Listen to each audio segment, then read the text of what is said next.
guys, I'm Taylor Dolmer with Your Happy Pup Dog Training, and every week I'm going to take 3 questions that you guys ask me and answer them here. So this is the first episode of Ask Trainer Tay Show, and the first question that I'm going to answer is, what treats do you use? So in my training sessions and with my own dogs, I use primal treats, and you can get them at like any basic neighborhood dog food store. If they sell primal food, dog food and cat food, they should be able to order you their treats even if they don't sell them there in the store, because they are selling primal products. So with that, I use primal nibs. They have all different kinds of protein, but I really like these because they only have 3 ingredients. These ones are beef heart, honey, and sea salt. I'll try to put these a little bit closer so you guys can see. Primal nibs, and they are really small circles.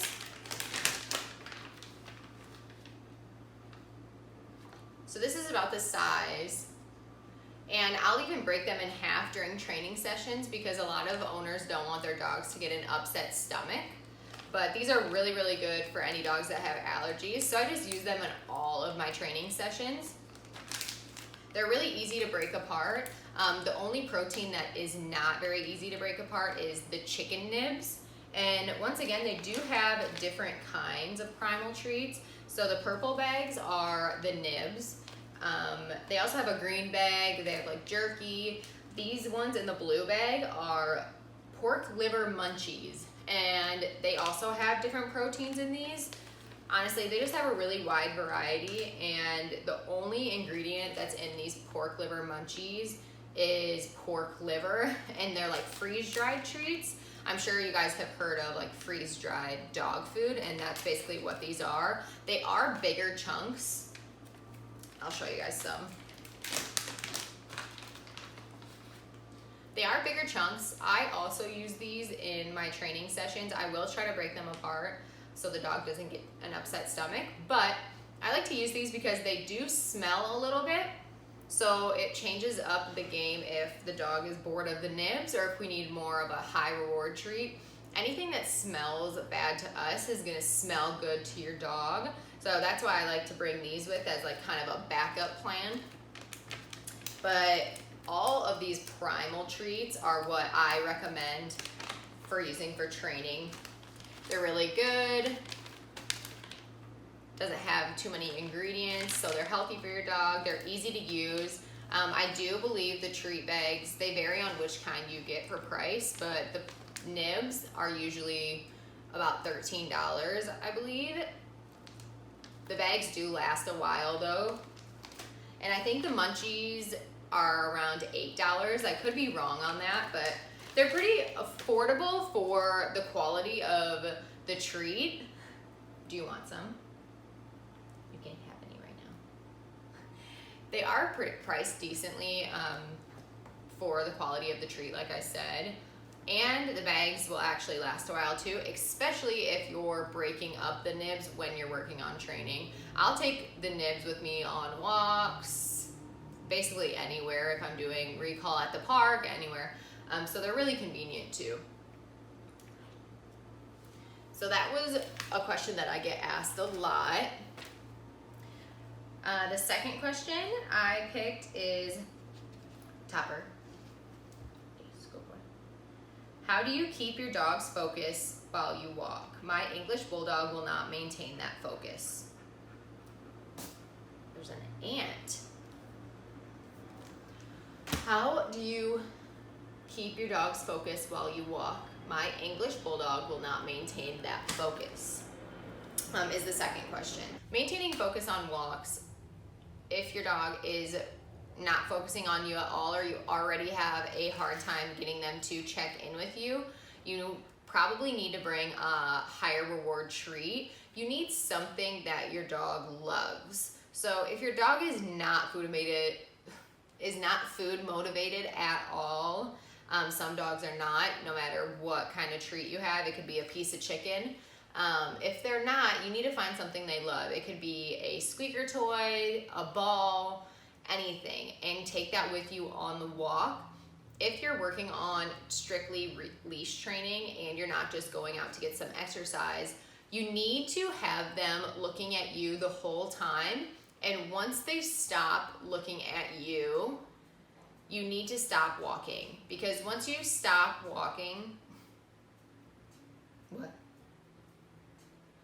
once you stop walking, they realize that pulling and looking forward does not get them what they want. So with maintaining their focus is you're gonna have that high reward object, whatever it is, toy, treat, keep their focus to you with that object. And then if they look somewhere else or start pulling on the leash, you're just gonna stop walking. And that's ultimately going to teach them that they need to be looking to you at all times. And that's really where that long-term focus comes in, not to where they're just looking up at you every couple seconds or every minute, where they're looking up to you and keeping that eye contact on the walk. What else can I say about leash walking and maintaining focus? With the English Bulldog, they are already very, very stubborn dogs. And if this one is a puppy, they're even more stubborn. So you would probably have to have a very, very high reward object. Bulldogs definitely get fixated on certain things, so be careful with that. But you just need to keep doing that. If they start pulling, stop walking. And if your dog is so focused on everything that's going around, even the slightest sound entertains them and they want to just go run after that sound, you might have to start leash training in a less distracting environment. So go somewhere that's not going to have people and dogs walking around all the time and try to get their focus from there. Because in really, really busy environments like a park after work hours, your dog is going to be so focused on everything else, there's no way you're going to be able to maintain that long-term focus. So you need to start in a less distracting environment with this leash walking. But that's if your dog is super easily distracted. If your dog is not, then you could start in a more stimulating environment, but you just need to read your dog on that. The last question. My puppy started peeing in the house again after we had potty training down. What should I do? So this is really common.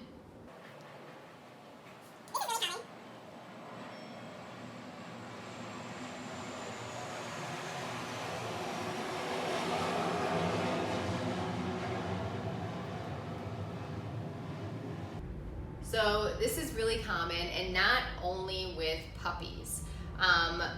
Going backwards in the potty training can happen when you move. I've had someone that has a 6-year-old dog and they get up and relocate and their dog suddenly lost all of its potty training and starts going to the bathroom in the house.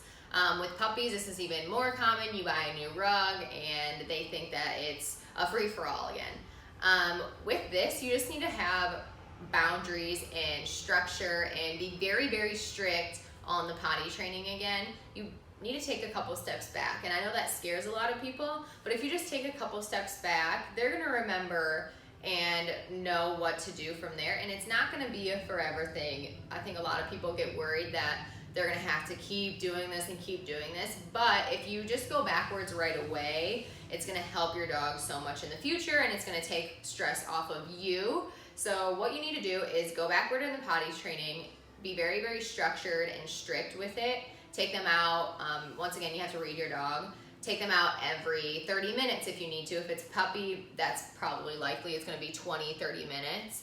Take them out every single time. If you're not gonna keep your eye on them 24/7 and watch their every move, then put them in the crate and then take them back outside. If they're in the crate, you can probably wait about an hour or so. Read your dog.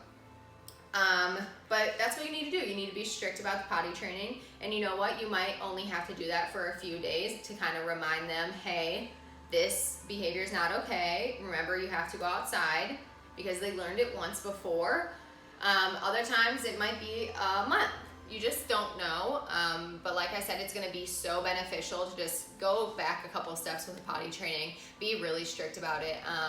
I know a lot of people ask me this question hoping for just take the rug away and your dog won't go to the bathroom in the house anymore. Well, that's probably not the case. There's not one specific reason that they started going to the bathroom in the house. Their routine could be changed, different smells. There's a lot of different things that can go into play into your dog starting to use the bathroom in the house again. So there's no magic fix. You kind of just have to be strict with yourself again on the potty training and go from there.